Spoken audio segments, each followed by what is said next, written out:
All it took was 3 preseason games and an impressive training camp to make Mac Jones the starter in New England. But shockingly, Cam Newton was released on the very same day before teams had to make their final roster cuts. I'm Dave Loughran with Awesemo.com, and here's why this is huge news for all of the skill players for this New England Patriots team.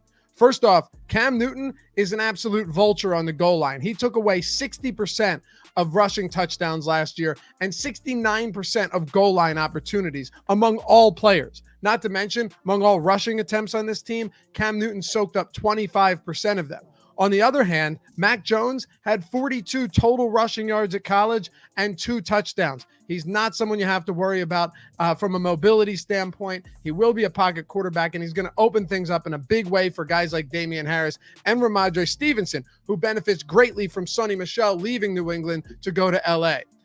As far as the wide receivers go, you have to like this news for Nelson Agholor, for Jacoby Myers, and this group of tight ends. I mean, think about it. Mac Jones wasn't electric in the preseason from a putting up glamorous numbers standpoint, but he was 2 for 5 on deep balls, of which the other 3 were either flat out dropped or could have been caught. He has looked sharp. Sure, it was just the preseason, but this is the type of guy that can truly open up an offense. Cam Newton attempted deep balls on only 7.9% of his passes last year and ended up throwing more interceptions than touchdowns on the season.